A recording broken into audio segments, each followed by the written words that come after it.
are reaching the ground, and the beneficiaries are already on their own speaking about it.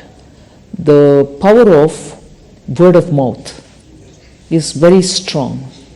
So when a beneficiary gets truly the benefit and without any middlemen playing a role in it, they really understand that the intent of the government is what they've said is what is getting executed. So I place a lot of trust in the word of mouth, which has helped in schemes like Ujjwala, PM Awas Yojana, PM Mudra Yojana, Swanidhi Yojana, all of which have benefited the small households, small people who want to do their business and who don't have money to give for collateral, no properties to give. So this government has actually, because of the vision with which Prime Minister is committed to serve this country, is actually serving the common people in letter and spirit. And that is recognized by the people themselves. It's not as if you are saying and you are showing target numbers, you are showing achievement numbers. No, the people in the ground are saying about it. I've got it. And so is my neighbor, so is the neighbor of that household, and so on. So, and that is why I have used an expression, and I mean it when I've said it, that this is secularism in action. This is where we have not shown any difference between members belonging to this community or that community, this religion or that religion, or somebody's relative and not relative. No difference. The project reaches the ground for everybody who deserves to get it. And if they are eligible, they get it, irrespective of who they are. And therefore, in every way, the principle of empowerment, the Sabka Saath, Sabka Vishwas, Sabka Vikas, has been executed in every way. And that is the sense of confidence that the blessings of the people are not just at the time when we gave promises, but the blessings are even now coming in abundantly to say, yes, you've kept up your word. It is what the Prime Minister has also been talking about, the four castes, as he calls it. That's right. You know, the poor, women, farmers, youth. So I think that is the cornerstone of this budget, of this speech. Nirmala ji, you've steered the economy in difficult times. You know, if I look at your last 5 years, there's been the pandemic. Right now, 2 wars are going on. Even then, we are projected to grow at 7.3%. Now, if I were to look at the nominal GDP, which has grown only 10.5%, consider an inflation of 4.5%, do you think that 7% itself would be challenging? I mean, do you think it is realistic for us to grow on those lines? The Chief Economic Advisor has also commented in his preface. He's elaborated on how 7% is not difficult to achieve. Globally also, the various organizations which look at economies of all countries, like IMF for instance, has also enhanced their own assessment. So, upgrading our growth estimates is not just singularly our business. People are saying that fundamentally a lot of activities are happening. The robustness of the economy has not slackened anywhere. It has maintained its, the buoyancy with which things are happening, not just revenue collection when I'm talking of buoyancy. So there is reason to believe, yes, it is possible.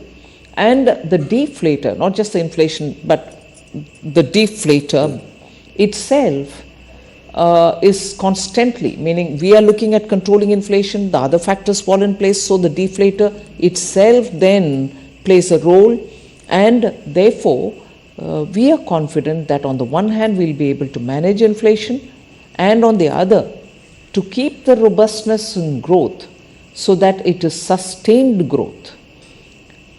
We have made every effort to look at both growth driving elements and inclusivity driving elements so that nobody is left out from this growth process, both to contribute and to gain from. Indeed. Something that has been commented enough, and you've got a lot of accolades for it in this budget, If you look at the fiscal glide path, I think you've beaten estimates. This year you've projected 5.1 next year, so that also looks promising. What is your message to the sovereign rating agencies? You're expecting an upgrade? Well, I would think that they do their job, but periodically it's our business also to bring it to their notice that economy, particularly emerging market economy like India, despite the odds, we are doing a lot of reforms, systemic reforms, which actually you're seeing is bearing the results now. If only Prime Minister Modi hadn't pressed the pedal, let's say the revving pedal, the accelerator during COVID, even as we are managing COVID, we will have to attend to reforms and continue doing the reforms. The Atmanirbhar Bharat announcements were all infused with so much of reform measures. Otherwise, we wouldn't have eliminated more than 68,000 rules, which were just so archaic and were becoming instruments for rent-seeking people. So, systemic reforms have continued.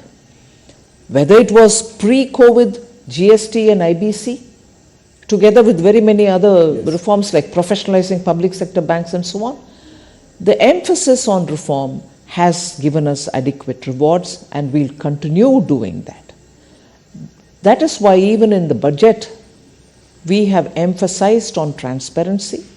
We have emphasized on getting everything on board the budget process itself, rather than keeping it outside of the budget or underneath the carpet. These are not small steps, and that has been consistently done in the last 4-5 years. And before that, as I said, IBC or banking reforms, the 5 major recognition R's, as we say, of the problem. So to list it, there are so many, some small, some very big. The small ones having very big implication in making the economy much more cleaner and open and transparent. The bigger ones which are bearing results in terms of the money that you collect in GST. These are not small steps.